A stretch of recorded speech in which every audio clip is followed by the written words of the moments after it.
spokesperson Dana Sandoval. Opo, una, kaugnay nga rito sa sinasabing nasa Cambodia na ang puganteng business gaming tycoon na si Atong Ang. Ma'am Dana, good morning. Good morning, magandang umaga po. Opo. Okay. Ma'am, may lumalabas na balita ngayon nasa Cambodia na daw po no itong puganteng si Atong Ang. Base po sa inyong ginawa din, alam ko may ginawa din po kayong sariling rito, no, investigasyon. Ano po yung lumalabas, ma'am?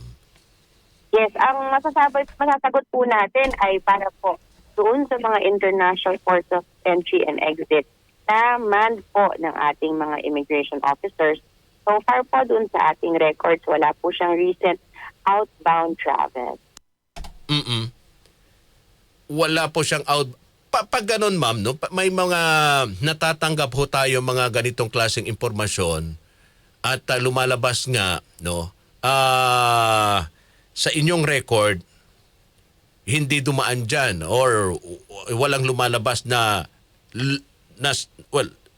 lumabas ito, no, ng bansa. Meron pa ho ba kayong ibang paraan para ma-verify na talagang nasa ibang bansa ho, Ma'am Dana? Ito po siguro hindi natin masagot because it's more of a law enforcement agency matter. But tayo po ay tumutulong at the back end on the sidelines po in gathering intelligence information. Since ito po ay iniimbestigahan din ng Department of Justice, which is our mother department. Yes, but we work on the sidelines po to get intelligence information from our counterparts at pinapato po natin sa DOJ para makatulong po sa kanilang investigasyon. Opo. Pero sa ngayon, wala pa ho kayong nakalap na impormasyon dito sa counterpart ninyo sa ibang bansa, lalo na sa Cambodia, na kumpirmadong nandun? At this point po, wala pa po tayong ganyang impormasyon. Alright. Pero nakita lang ba ito tama ba, sa social media, ma'am? I'm not able to answer po kasi ito po under jurisdiction ng ating kapulisan at law enforcement since Filipino siya.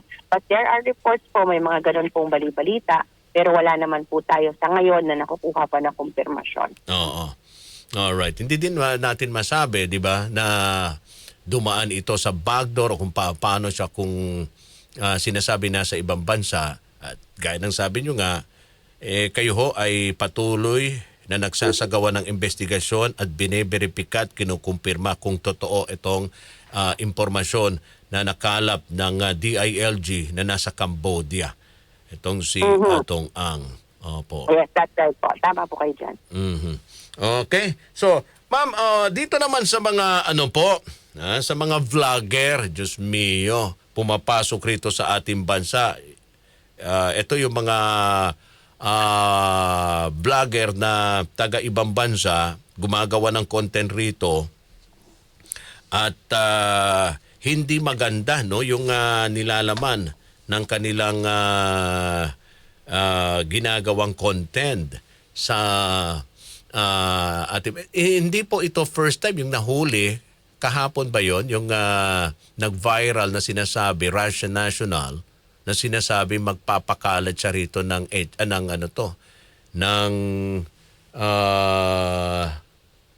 sakit, HIV. Yeah. Opo. So, ano po yung mga ginagawa po nating hagbang para mapigilan ho, no, yung ganitong klaseng mga content creator na taga ibang bansa na gumawa ng hindi magandang content rito sa Pilipinas? Yes, nakakalungkot po kasi open na open ang ating bansa para sa mga foreign nationals na gustong bumisita, turista, gumawa ng content, whether good or bad content, nasa sa kanila yon, that's their freedom of expression. Pero ito po kasing mga recent na nahuli natin, hindi na lang po basta content lang, kundi krimen na po ang kanilang ginawa. As to the case po nitong si Nikita Chekhov na nito pong huli na aresto the other day lang. ito po kinokonsidera na rin po natin na undesirable alien. Kasi yung mga post niya po on social media na mukha namang rage bait, so mukhang nang iinis para marami po ang nag-view at nag-engage doon sa page niya, ay nagkukos ng panic or kaguluhan po sa community.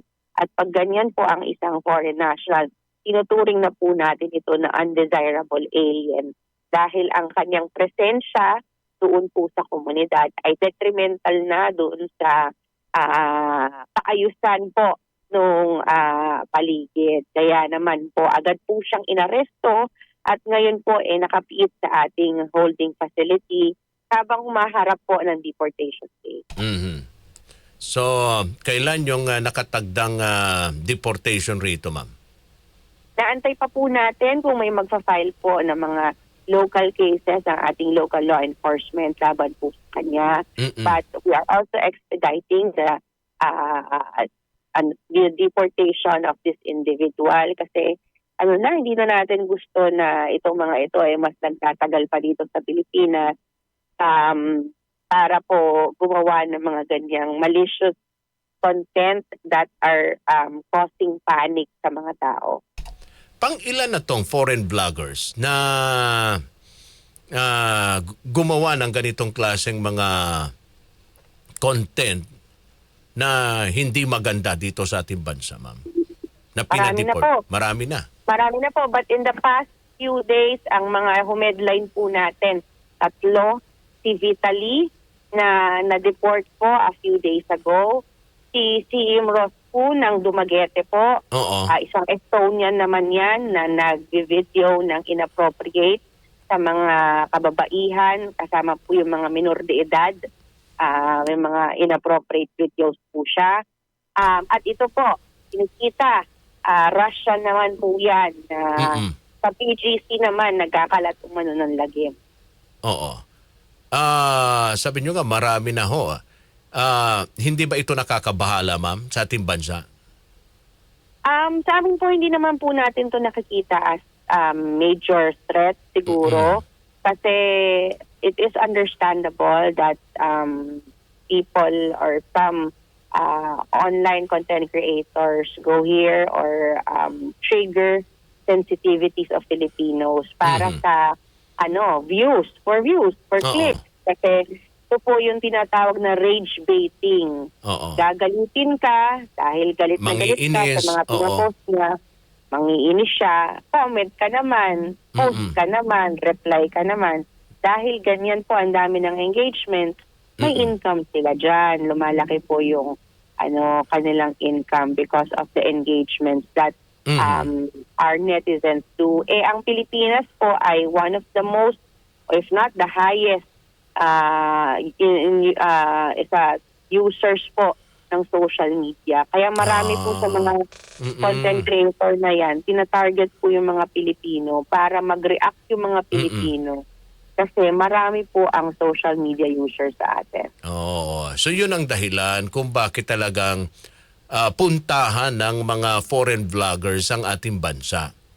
Yes, hindi lang po yung negative, even the positive, on the positive side. Ang dami po, kung mapapansin, ang dami nag-feature ng mga foreign vloggers na kumakain ng Jollibee, kumakain try ng balot, ganyan. Kasi gusto po nila yung engagement sa mga Pilipino dahil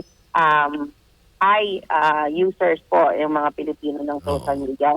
Hindi naman po ito mali, wala po itong problema. Kahit yung mga rage bait, normal po sa atin yan. Pero wag lang po tatawid ng crime. Ang problema kasi dito sa tatlong to, hindi lang ito rage bait, hindi lang ito nakakainis, krimen na po ito. Krimen na videohan nila at pinost po on social media. Opo. Sa panig po ng BI para maiiwasan uli na may mga papasok na ganito mga vlogger. Kasi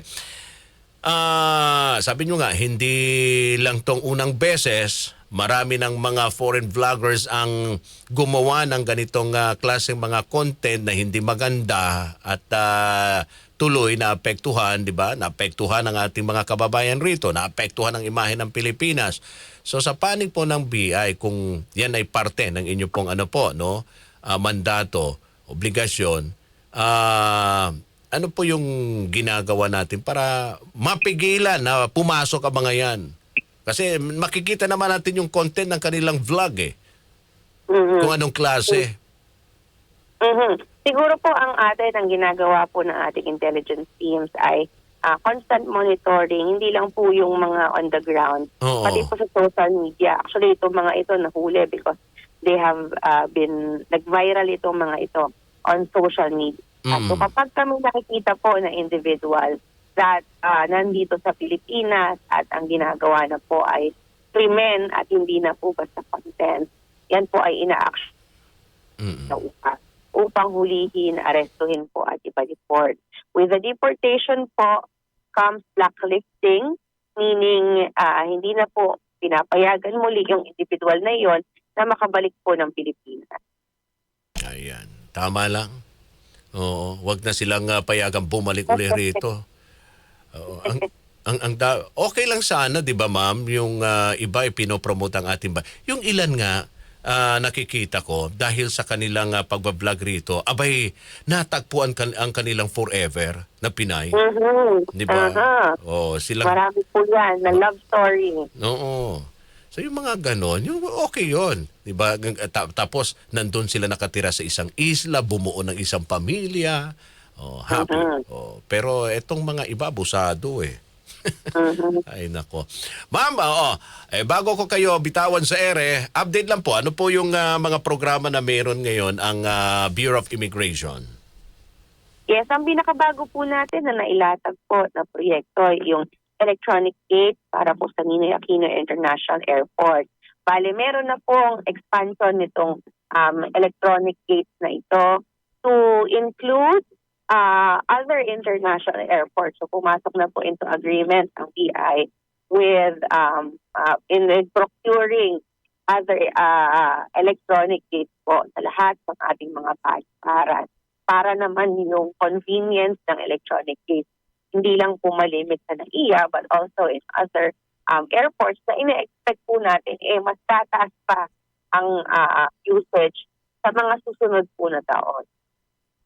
Alright, magandang balita yan para sa ating, di ba mga pasahero lahat ma'am, no? That's right po, tama po kayo dyan. Alright, Ma'am Dana, maraming salamat po sa inyong oras at panahon. Mabuhay po kayo, mabuhay ang Bureau of Immigration. Anytime po, salamat po at magandang umaga. Thank you very much, BI spokesperson Dana Sandoval.